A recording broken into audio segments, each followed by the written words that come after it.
Hey, disciples, we're back for another one. I'm Zach Zender, and Chris Johnson, my co-host and friend, pastor from Sanford, Florida, Resurrection Church, is joining us today, and we've got Peter Greer as our guest today. We're going to have a fabulous conversation, all to help you be a greater disciple of Jesus, because that's the mission of this podcast. Peter Greer does that. He is the CEO of Hope International. It's a worldwide organization doing powerful things in communities of poverty, helping them escape from poverty, a true helping without hurting model that we love here at Red Letter Living. We also talk, Peter is a leading voice in helping get people out of their scarcity mindset and into the abundance mindset that God calls for us to have. We're going to talk the bad math behind the scarcity mindset, plus why they open source everything they do at Hope International, what they've learned from that. It's going to be an awesome conversation. Speaking of skipping out of the scarcity and into the abundance mindset, that's one of the, I would say, 5 big topics we handle in our book, our newest book called Giving Challenge, 40-day challenge to help you be generous like Jesus. This 40-day challenge is brand new. We've been working on it for the last 2 years. It's in the design phase right now, and we are getting ready to launch this worldwide fall of 2025. October 5, 2025, we're asking for at least 50 churches to join in this, what we call the first wave.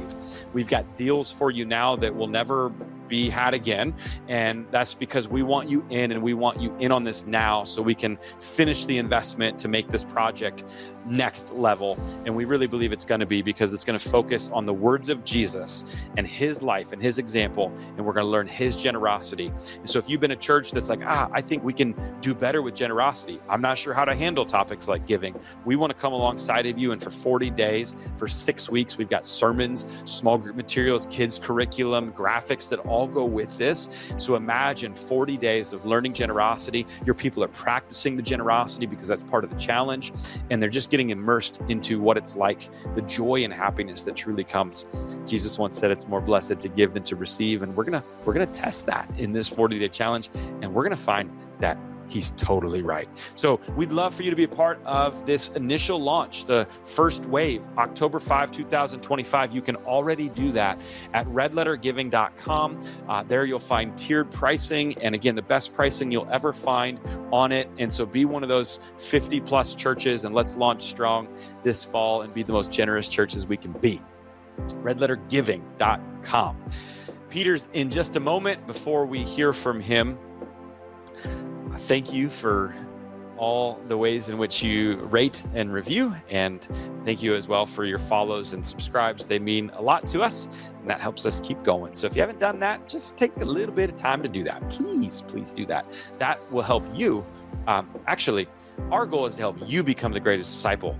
That will actually help us be the greatest podcast we can be, which I think is really important. So it's like a win-win for both of us. So hey, that'd be awesome. And so let's get to today's episode with Peter Greer. Let's do this. Well, we got an awesome episode of Red Letter Disciple today. I should stand up for this. Yeah, that way you look, somewhat like an adult. Yes, exactly. We got Peter Greer here. He is the president and CEO of Hope International, which is a global Christ-centered economic development organization that serves Africa, Asia, Latin America, Eastern Europe. They're just doing fabulous work, especially in the world. And we'll talk to Peter a little bit about this, of microfinance and entrepreneurial efforts, and really getting into those communities and helping them establish dignity and life. It's pretty awesome. So Peter also has co-authored 10 books. Whoa. Yeah, there's one of them I want to talk about today called Rooting for Rivals. So we'll dive into that. That's a lot more books than you. Well, I'm getting there, but give me some time. All right. And he's also a husband, dad to 4 kids. And his bio says this, Chris: while his sports loyalties remain in New England, Peter and his family live in Lancaster, Pennsylvania. I don't think you can do that, actually. So we're going to see if that's illegal. Possible. So welcome to the Red Letter Disciple, Peter. How is your day going today? It's going great.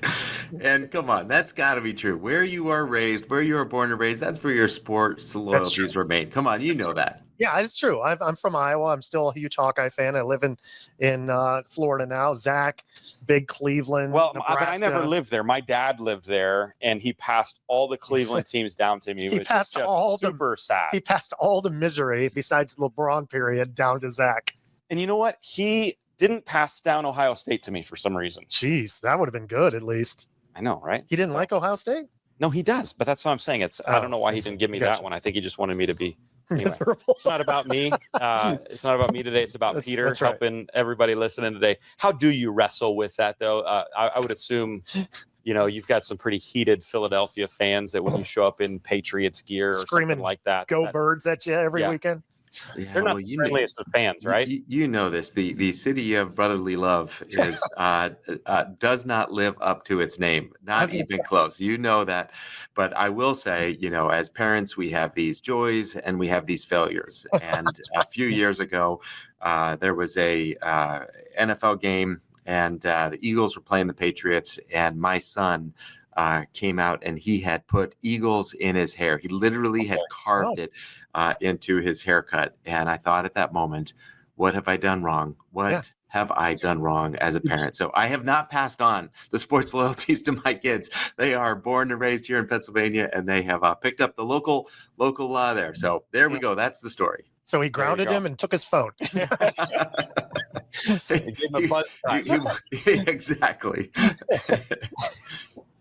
That's amazing. Peter, it's awesome to have you on today. You are the president and CEO of Hope International, co-authored 10 books. I want to talk about, like I said, one of those books, Rooting for Rivals.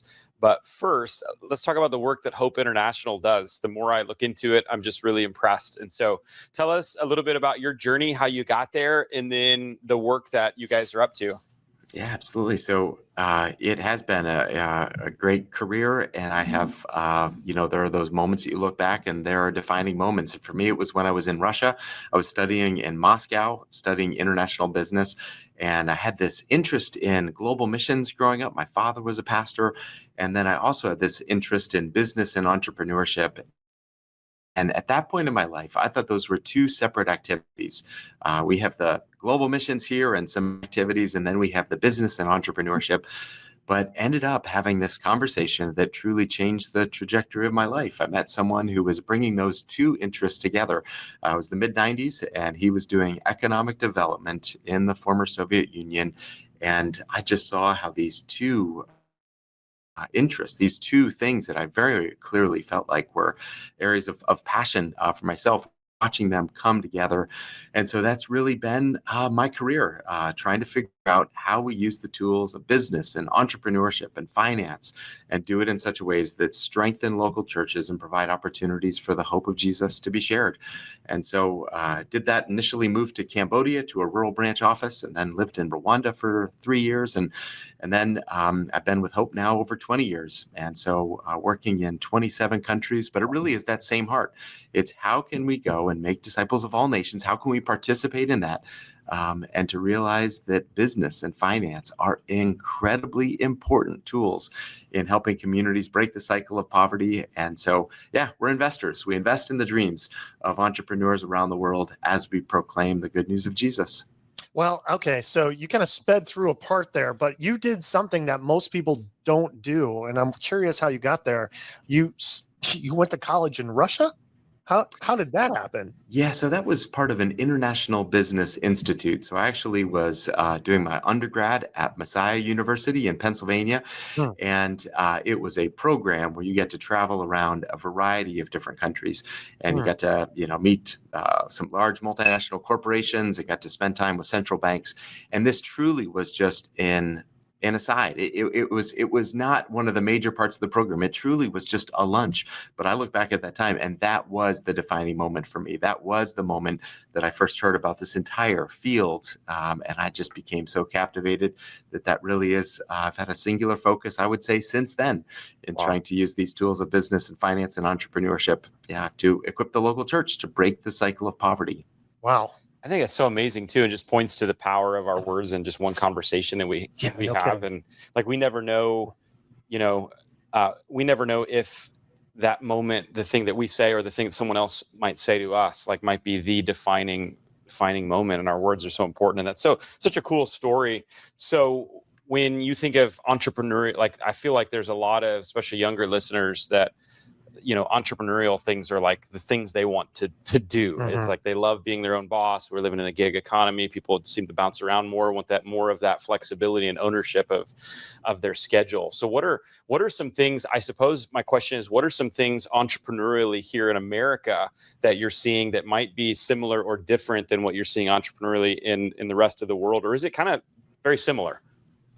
Yeah, certainly the context is very different, and Mhm. some of the challenges and what it takes to start a business in the United States versus some of the other places. There are significant environmental differences in those places, but I can tell you the common thread without even pausing or hesitating. The common thread is I think that God has created us with creativity, and That's I good. think entrepreneurship is just an expression of that creativity that God has put in I think every single one of us, and it's hardwired into the very world. It still is the most amazing thing to me that you can take one seed, you can put it in some dirt, Hmm. you can care for it, and you can get 100 seeds in a matter of months. That to me is crazy. Our world is hardwired in such a way that it is just ready and waiting to burst out, literally to burst out.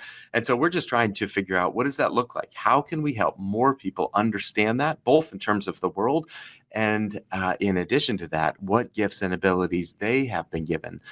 So yeah, there's a lot of commonality, whether it is where I was yesterday in the Dominican Republic or where I am today in Lancaster, Pennsylvania. That same spirit and creativity, I believe, is alive and well Yeah. in those individuals that are created in the very image of God. So I got to imagine this Yeah, it's job cool. entails a lot of traveling. Yeah, it is a great joy, but as you said at the beginning, I consider it also an incredible joy to be husband and dad. Those titles are real important to me as well. So we have a travel cap. No one at Hope travels more than 75 nights a year. So I Okay. hit that cap, and that's what we do. So yep, lots Cool. of That's good. opportunities. But I'll be in Burundi next month, and then Paraguay shortly after that, and then Rwanda. So yeah, What a wonderful assignment. opportunity to see the world. And some of my favorite memories with my kids have been going and doing the work of hope and involving my family at the same time. Those have been some pretty special moments. You got some stamps on that passport, huh? I've got the extra pages in my I was gonna passport. say, Yeah, that's right. Yeah, the big book. We just applied for our new one, so I was like, yeah. And Chris, it's funny, his wife actually gave him a 75 cap at home for his marriage to work. I don't know. That was Yeah, interesting. it's implemented this year. I don't know. We're gonna. But I think I love that idea of creativity, though. I think there's a lot of people that don't believe they're very creative, and I think sometimes when we talk about creative, we talk about content creation or arts or things like that. But business is also very creative, and you even mentioned the seeds in the ground, agricultural, farm. Like there's so much creativity that exists in this world, and I think people are far more creative than they might give themselves credit for. And so I love that idea of taking that entrepreneur, that creativity, and turning it into something locally for their community. So walk me through a little bit of the model then, and maybe it's different in certain contexts than others, but what are the common threads if Hope International gets involved in another nation? What are the common threads that you are involved in with that specific community? Yeah, and there actually is a far more similarity than differences in the way that we implement programs around the world, because at its core, it's about training, business coaching, and again, lots of similarities in terms of you got to understand how much are you putting in and what's the return on that. You got to understand some basic fundamentals. So there's the business coaching and training component to it, and then there also is a community component to it. Almost everything that we do at Hope International is based in a group context, and that is enormously important. Poverty isolates, and we think part of this is coming together and helping each other.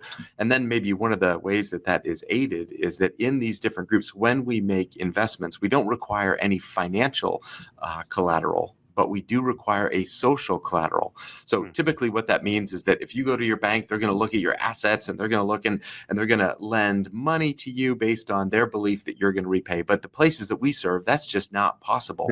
And so we have groups gather together. And the power of this is that if one individual in the group, these small subgroups, doesn't repay, the other individuals have said, we will repay for that individual in that week. And so what do you think that does? If I'm starting to have a business challenge, if you're in the group together with me, how do you feel about that? You're going to do everything possible to help me be successful. And I know we're going to be talking about rooting for rivals, but to me, this is just a powerful way that it aligns the incentives for all of us to say, it's not going to be one individual working their way out of poverty, but let's go together. Let's have this positive reinforcing of we're in this together. And so that's the way that we're able to make these investments and have a really high percentage repaid. So Hope International, based here in Lancaster, Pennsylvania, but we right now have been able to lend out $1.75 billion in places of financial poverty around the world and had a 98% repayment rate for us as an organization. And so it just shows individuals in poverty, they have absolutely the capacity to start a small enterprise. They have absolutely the capacity to make things grow. And so we're just the investor, the angel investor in the incredible gifts and abilities that we get to see in our friends around the world. Let's talk practically for a second. I love this idea, but tell me about one example practically where you went into a place, you saw an idea, and then it came to fruition, maybe even better than you thought it would. Yeah, no. So literally, uh, I was in the Dominican Republic very, very recently, and one of the individuals that we met started a business. Her name is Annie, and it's a cleaning business. And she went through the vocational training, and she learned how to manufacture cleaning supplies. And so she's on the move right now. She's got all kinds of cleaning supplies, and she provides schools. Has been a major area that she will work with the custodial staff and to get these cleaning supplies. And she's trying to get certified so she can go into hospitals as well and clinics in that. But that is, she's on the move, and her kids are in school, and economically, there's this incredible way that her life has been transformed. And I was in her home. Watching her business. She has this giant cement mixer that she bought with a loan, and that's how she mixes all of these things. It's literally in her home, but she's got these gallons of the raw materials, and her living room is a manufacturing facility by day. So on that. She's a single mom then? No, her husband, Harry, he's involved in the sales as that. So the two of them are working together in just a beautiful way. And her mom was standing right next to me. And I did not need to know Spanish to know the look of a parent that is so proud of their daughter and son-in-law. And I mean, she just was beaming. She was absolutely beaming as they told the story. And for me, it's not just that. And then it's hearing how she's been able to support her local church and how her own story, she has just deepened this idea about God has now given this to me. And how can I be a blessing? How can I love God and love my neighbors in this particular community in Puerto Plata? And for me, that's just one of many, many, many stories. But one of the most recent ones. But yeah, I was so inspired by Annie and Harry. I think that's cool. And I think what you're doing is kind of, I don't know, changing maybe some perspectives when we see that 98% repayment rate in nations or cities of poverty. Because I would imagine maybe you have the statistics that here in America where it's not poverty, I would imagine that we don't hit 98% on the repayments of loans that we take out. Is there any, have you done any study on that, or what are we at in America? Yeah, so the equivalent would be uncollateralized loans to people in financial poverty. And you are exactly right. That is a lower repayment rate. And for me, I think a huge piece of that, though, is I do wonder if part of it is a self-fulfilling model that I think if we're not careful, we look at individuals, we look at their challenges, and we go in with the assumption of they can't do it, so let me do it for them. And I think this has actually been a huge hindrance to the world of global missions, that subtly or not so subtly, we look at places of poverty and say, they probably don't have what it takes, so let us do for them. Let us go and solve their challenges, because because we've got the education, we've got the resources. And I believe, unfortunately, that sabotages long-term effective ministry every single time when we create an unhealthy cycle of dependency, as opposed to starting with the premise that God is at work in that community. They have gifts and abilities. They care more about what happens in their own backyard than we ever will. And we got to stop thinking about a 1-week definition of success and instead look at the multi-year approach to say, what is it going to take for the church in that community to become, at one point, maybe there's a little help to get started, but what's the exit strategy? How do we help those churches and communities have the gift of giving, have the gift of being on the move, have the gift of, anyway, that's beautiful. Mm-hmm. Mm-hmm. And what I get excited about. we've had author Brian Fickert on of When Helping Hurts, and a couple of our global partners, which I know we're rooting for rivals. We have a couple in Guatemala, Children's Hope Chest and Child Beyond International, that I think adopt those same mentalities of working with the population, exit strategy. I think what I've heard you say that is so powerful too is like, again, that mindset of not coming in as the sort of the savior, but knowing that they have the creativity and the gifts and the people. I think that's what I've is unique about yours is you tie their own personal success to others in their community, which I think is really powerful and kind of creates that accountability. I would suspect that it's so important for them to succeed, which is really great. So well done.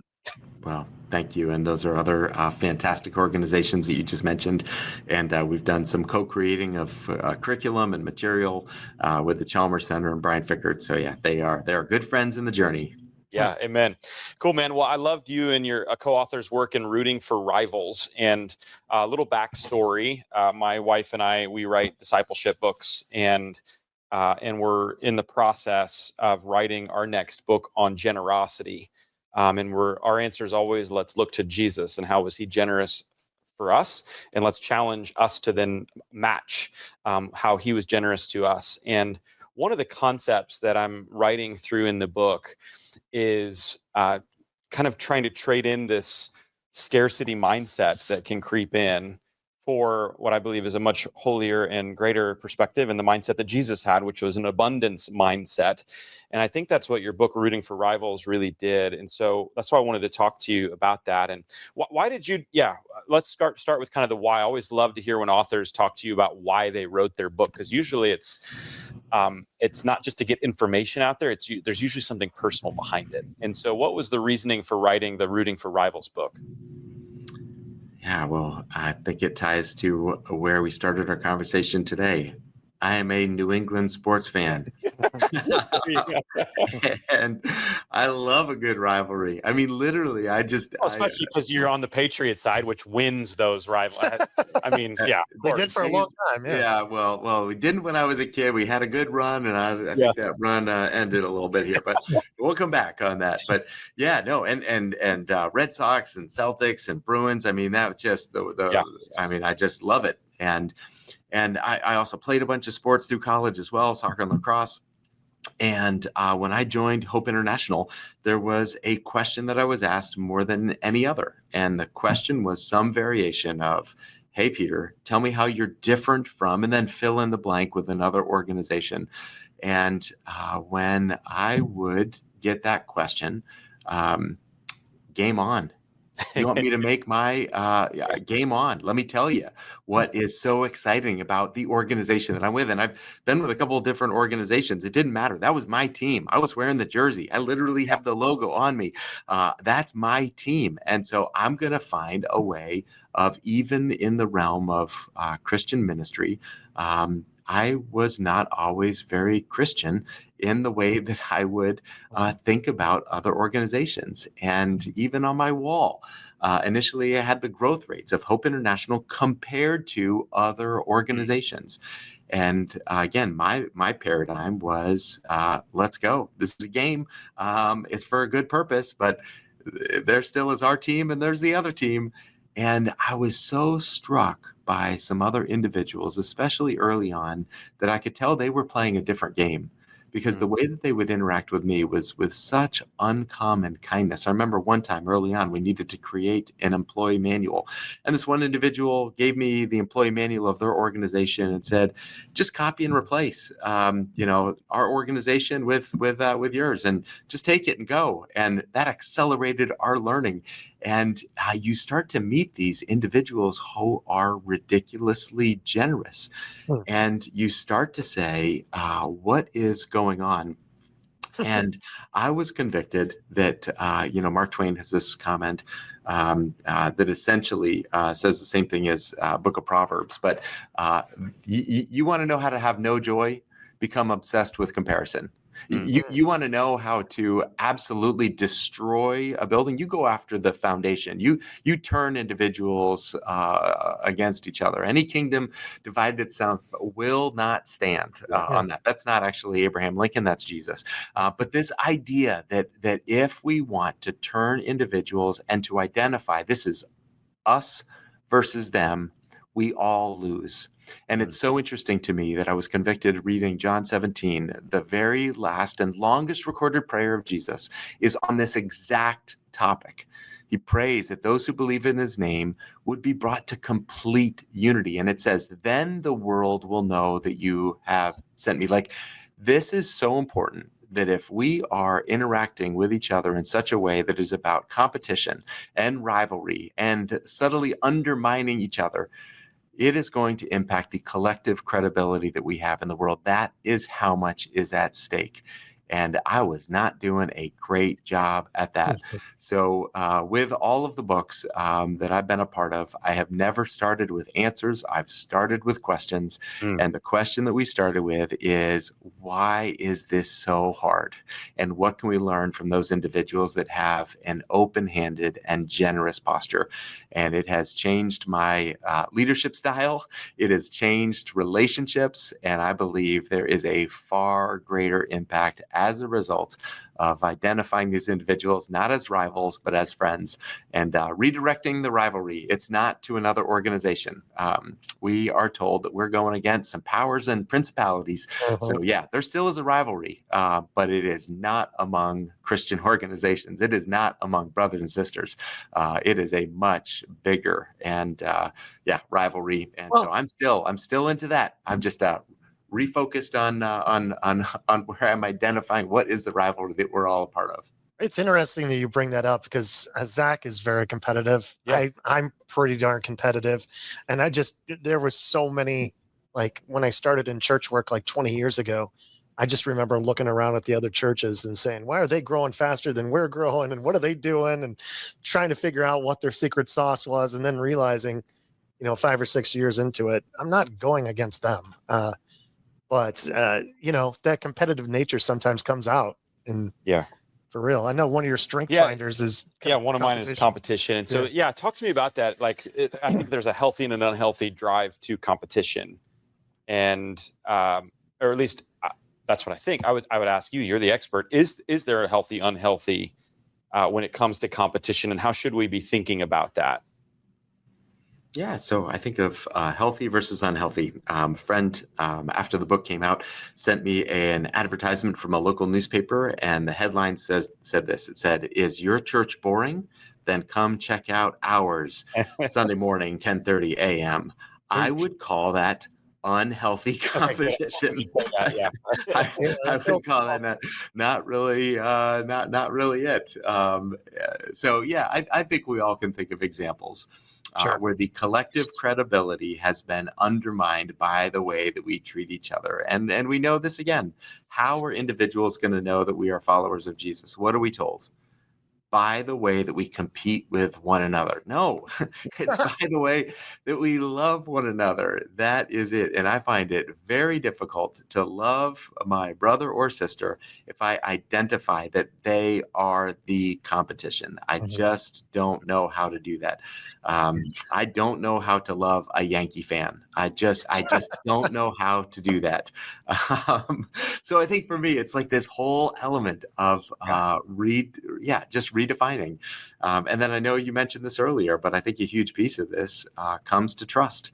Do we trust that God has enough? Or do we believe in a world of scarcity that says there's not enough for what you are called to, there's not enough for what I'm called to, so we've got to fight for as big a piece of the pie as we possibly can? And that scarcity thinking also undermines relationship, and I think impacts our collective credibility to a watching world. Is that the root underneath all of this, is like our mindset? And so if that scarcity mindset, kind of define what abundance mindset would be too, and talk about the role of how important this is and what we're talking about today. Yeah, to oversimplify, I think there's two really fundamental questions. And one we were just talking about, do I believe my mission is about me or we? Is it the individual or is it the collective? That is a massively important question. And do we get more excited about what is happening in the broader movement or just what is happening within our particular organization? So individuals that have a massive impact on our world, those are the people that are more animated by the we than the me. And then the second one, you're totally right. It's, do we believe in a world of scarcity or abundance? And a world of scarcity, easy to define. There's not enough, so get as much as you can for you. Abundance is there's enough. And so your success does not come at my expense. And again, maybe in the church world from this, real simple question. But do we believe that there are enough individuals to reach in a particular geography that we don't have to become so focused on if one individual that used to be at my church goes to your church? Because there still are plenty. There still are plenty to go around. And for me, I just love the story of the feeding of the 5,000. I just absolutely love that for a couple reasons. But one is that not only did everyone eat, not only that, but my favorite part of the story is the disciples. At the very end of the story, what do they walk away with? They have a basket full of leftovers, as if there's this giant exclamation point of the story to say, hey, there's enough. You think there's not enough?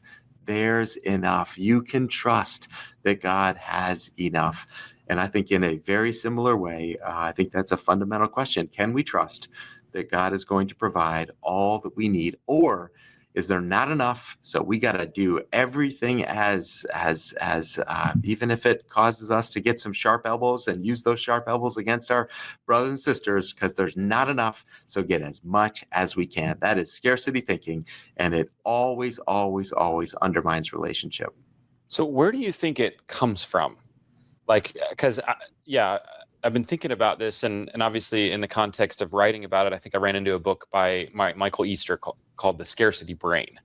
And he talks about how, like back in the day when you had to go hunt for food, you never knew what you were going to get. And so it's there's unpredictability to it. And you might not eat that night if you didn't find anything that you could hunt to kill and then eat. We live in a much different time today with grocery stores, things at our fingertips. Unless it's a hurricane in Florida. And maybe unless a natural disaster.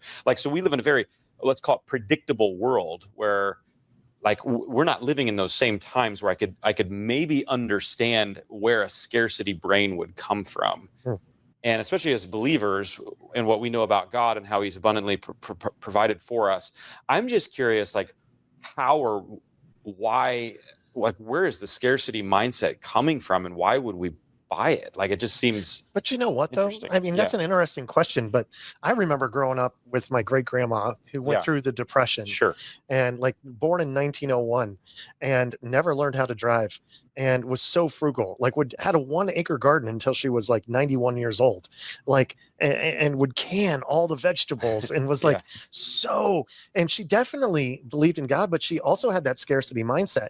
And I wonder if some of that is a lower middle class family growing up where you never really had any extra, you just had enough.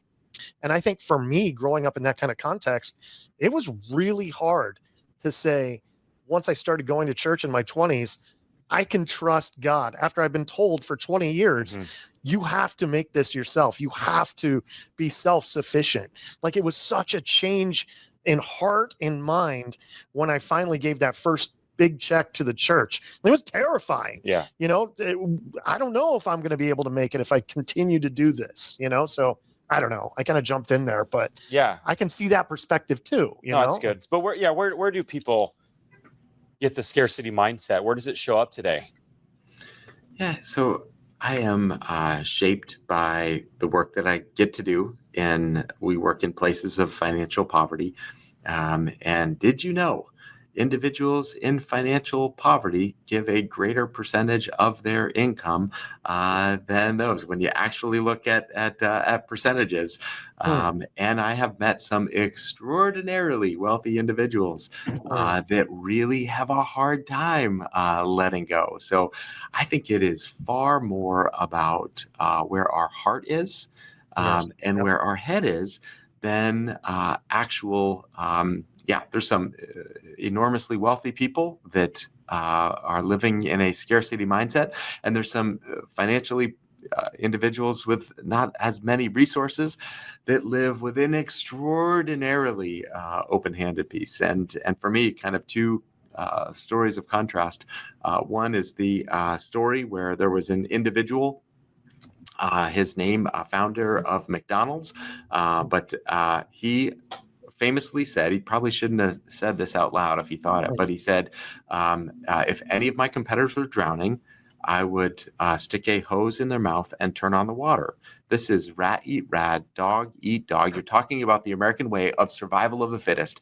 And to me, that is a scarcity mindset in extreme. The world is not big enough for anyone other than me, Ray Kroc. And so I'm going to do anything possible to destroy you. That is scarcity thinking. And then I met, other individuals around the world, extraordinary. There's one individual, you watch this, you go into homes around the world, and individuals without a whole lot just show the most extraordinary hospitality. And I was with one individual, and he had some family members that were facing some real big challenges. And so what did he do? It just wasn't even a question. He opened his home, and he was having 12 family members live with him in not a very large home in that. But it was like he couldn't even imagine that you wouldn't do that. My questions were almost offensive. What do you mean? Why would I not open up and share? I have enough. Why would I not share with others? And so I think it has far more. And I think that whenever I start slipping into a scarcity mindset, and I do absolutely still slip into that scarcity mindset, I think it is ultimately the greatest recalibration comes by looking to Christ, who for our sake became poor, who for our sake was willing to give something up for someone else. And I don't know, I think we need a little bit more loosening of our grip on things that I think ultimately flows from believing that, lilies of the field, yep, not even Solomon in all splendor. We can trust that God has enough. And so let's start living with our hands and our hearts a little more open. And that's the journey that I want to be on. And again, I am not there yet, but I know that's what I want to grow more and more, a little more each year, a little more generous, a little more trust, and believing that God has enough for the work that he has called us to do. Yeah, it sounds like as you're writing books, I know that when I write a book, I'm not writing as an expert, but I'm writing into the person I almost want to become. And so talk to me. I've heard you before talk about the bad math of scarcity mindset. So what do you mean by the bad math of scarcity mindset? Oh, I guess there's two different pieces on that. One, the bad math is thinking that we're all playing a giant game of hungry, hungry hippos.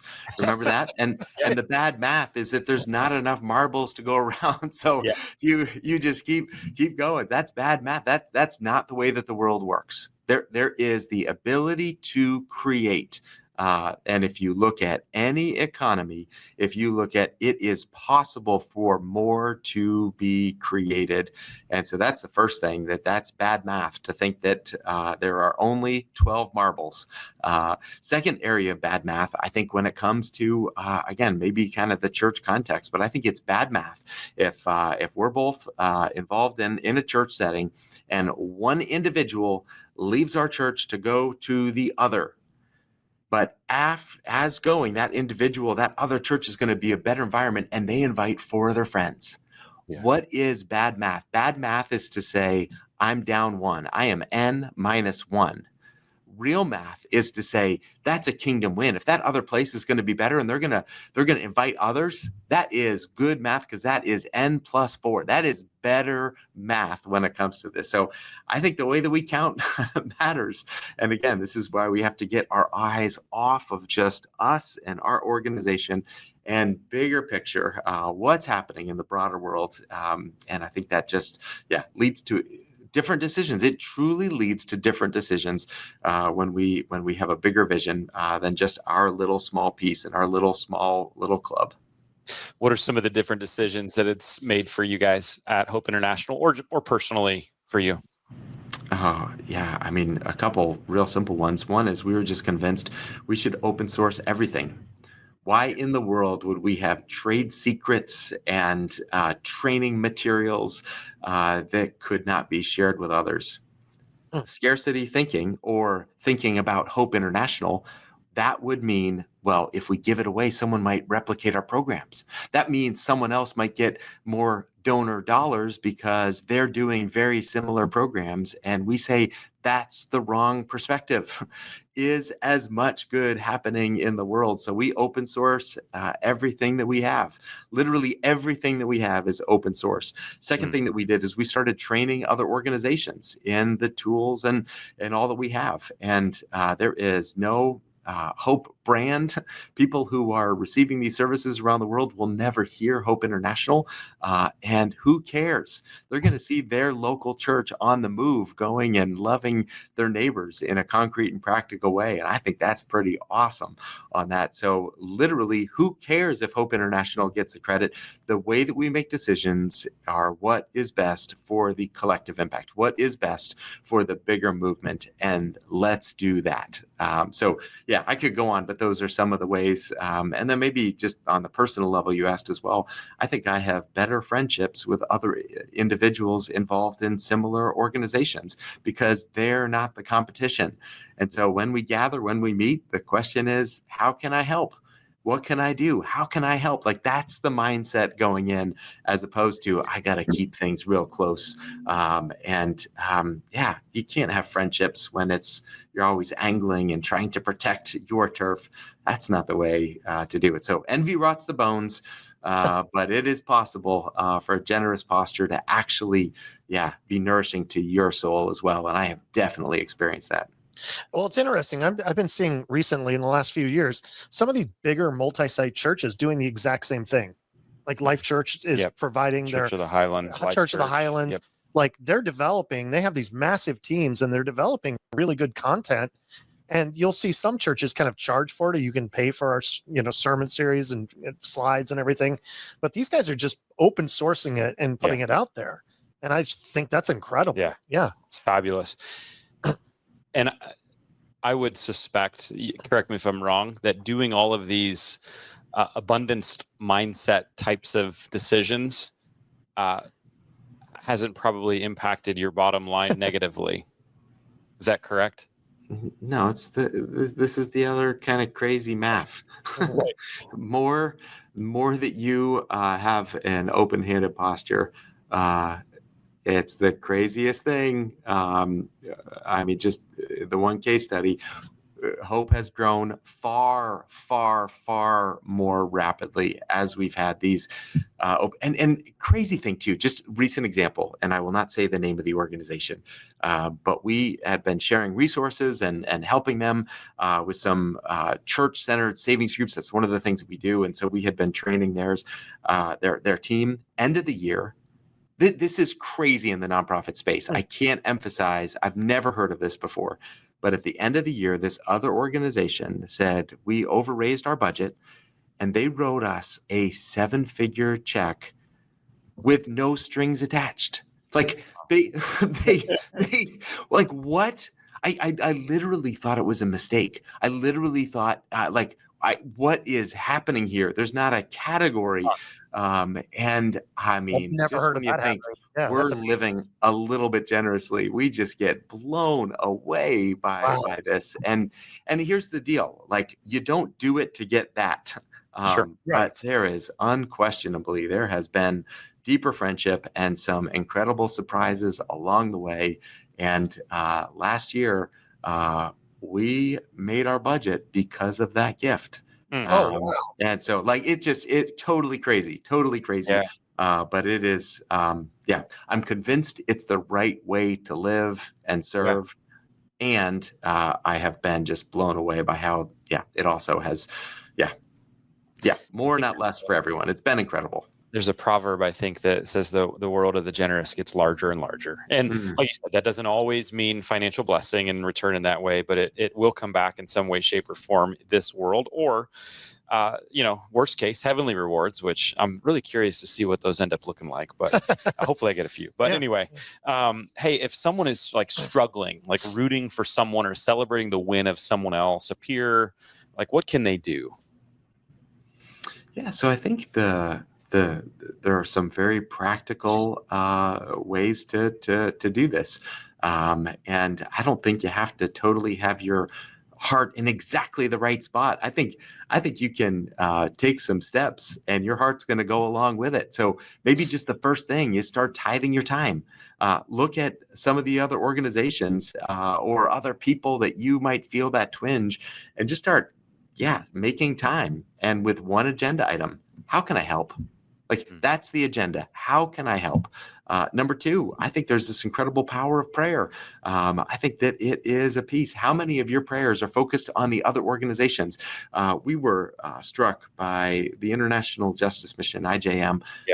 We got this like packet in the mail, and it was all of these little cards from their staff, and it was specific prayers for Hope International.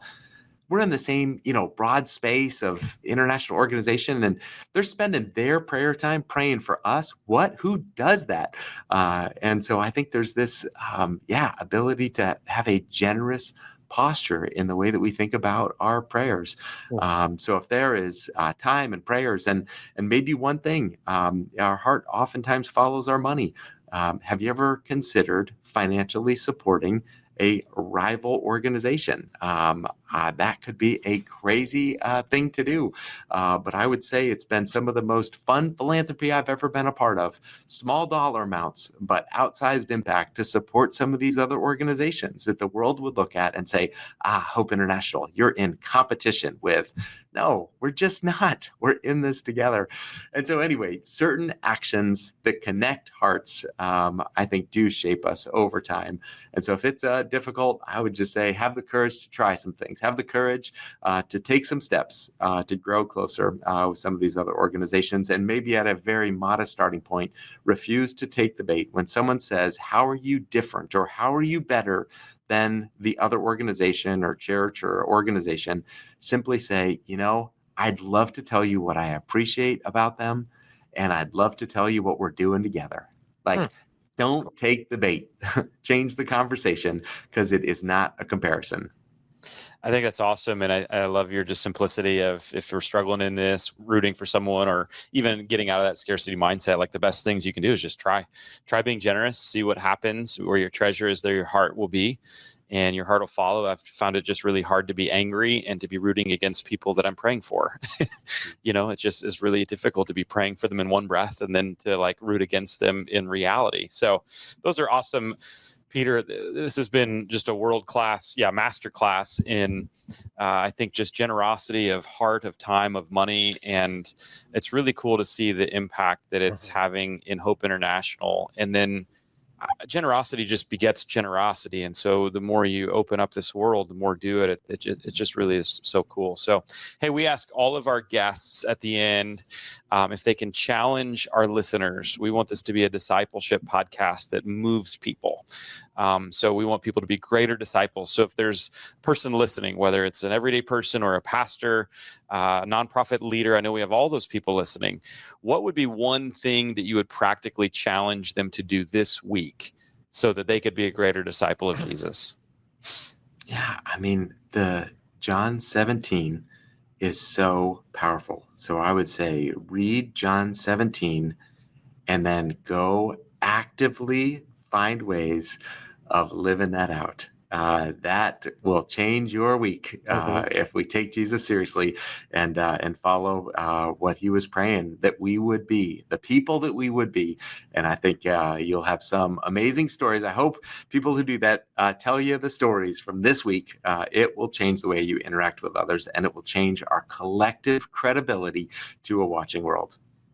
I think that's awesome. And that hits so much at this podcast, not only to get into the red letters. Come on, that's good for us. John 17, but this podcast started to help individuals so that we can collectively, I've heard you say that, collective credibility a lot, so that we can collectively be a greater representation of Jesus, recognizing how we've missed the mark in the past, and we can't settle for that. And so what a cool challenge that not only will get you in those red letters, but also increase that collective representation of Jesus. So listeners, if you take that on, #RedLetterDisciple, email us hello@redletterchallenge.com so we can just encourage you and pray for you. And I know that as you jump into John 17 and take that for what it's worth and jump out of the scarcity mindset and get into the world of generosity, it's just going to open up so many great things for you. And so we're super proud of you for doing that. Chris, what you got? So we've learned a lot today. You're right. Yeah. This was a master class. Yeah. And here's some of the key takeaways that I had. Peter talked about the bad math of scarcity mindset, thinking we're all playing the same game of hungry hippos with only 12 marbles out there. We're not. There's more marbles. There's more marbles. He brought up a great point that envy rots the bones. So stop with that. And don't take the bait when someone asks us about our so-called competition, because there's no competition in the nonprofit world. Yeah. That's good. Yeah. Those are 3 great points. You wrote a fantastic book, Peter. Zach has been talking about it for the last few days, called Rooting for Rivals. I think it's going to help him because he's never rooted for a rival in his life. But you got this down already? You feel like an expert in it? I do. Oh, okay, but I wanted to quiz you on some of the most, and we have a game for all of our people, right? We make a custom game. We've got teams of writers that put this together. And the game segment is the most hated rivalries on planet Earth. We've got history, we've got sports, and here's the thing. We've got 4 questions. If you nail all 4, Zach is going to match that 7-figure gift that was just written. So you're balanced. Because we overraised our budget. We did. Yeah. I forgot to run the numbers by you, but we are over. Okay. Okay, here we go. This one's history. How's your history? Are you asking me or this? No, I'm asking you. Okay, game on. Whoa, I gotta lean in. I thought you guys were already moving on here. All right, I'm now back. I'm ready. Zach would get 1 out of 3 of these. Okay, but this is your game. All right, I'm ready. 4 for a 7-figure check. Here we go. There may be no American feud more famous than these 2 families. The feud is said to have begun during the Civil War. The first family was from West Virginia, sided with the Confederacy, while this Kentucky family remained pro-Union.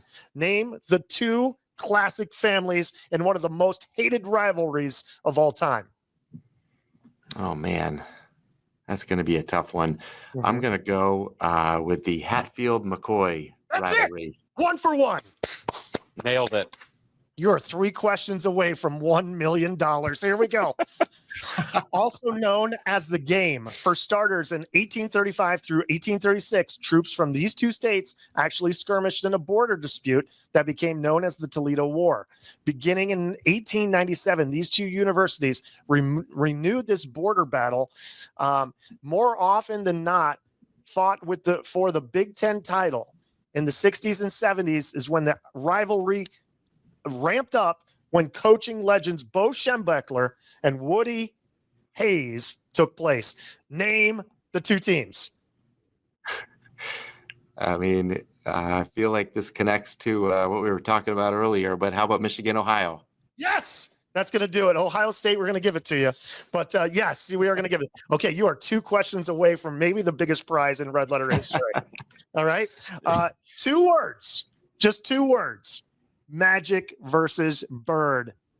Name the teams. Oh, stop it! I mean, come on, Boston Celtics, LA Lakers. Okay, that's how I grew up. Come on, that's. I mean, how about college for those guys? Does he know that? Yeah, do you know that? Well, I mean, that's not a question. Don't let him fool you in. He's just worried about losing $1 million. He's got it. Okay. Well, no, Indiana for sure. Indiana State, yeah. Indiana State and Johnson. Yeah, I know. I'm gonna pass that one back It to was you. Michigan That was State. Spartan, right? Michigan State. Yeah. All right. This is the final question. All right. Will Hope International make their budget for 2025 or not? Here we go. All right. This is a big deal. Netflix made a documentary called The Greatest Rivalry. These two teams dive headfirst into international soccer matches that are truly bigger than the Ashes. The series goes beyond the pitch, uncovering the personal stories, cultural undertones, and raw emotion that fuel one of the greatest rivalries in the world today. Name the two soccer teams that hate each other more than any other teams. I didn't know this one. I mean, I'm gonna guess Manchester United and Liverpool, Okay. Arsenal, Man City. It was India versus Pakistan. The two countries do not stand each other. Oh, I thought we were okay. No, Gotcha. I'm sorry. I'm sorry. Hey, listen, you were really We close. missed our budget. Oh Yeah. dear. Oh, sorry. Mr. Budget, we're living in a scarcity mindset, but we will send you some red letter t-shirt. So that's gonna come through. I'd rather have that from you guys. This That's video. Yeah. Oh, that was close. Man, I'm sorry, Zach. Oh, Peter, man, you've been a joy today. Thanks for being on with us today and helping us root for rivalries, get out of that scarcity mindset. If people want to connect with you or the great things that you're doing, where can they do that? sounds kind of odd to promote myself after this conversation. That feels odd. But yes, hopeinternational.org. Check us out. If we can do anything to help, we'd love to do it. So yeah, hopeinternational.org for the work. And then just personally, any information on the books, best place would be peterkgreer.com. There we go. Awesome. Thanks, Peter. Thanks for being a great disciple and for challenging us all. God bless you as you do some really awesome, important work. Thanks. It's so fun to be with both of you. Thank you. All right, take care.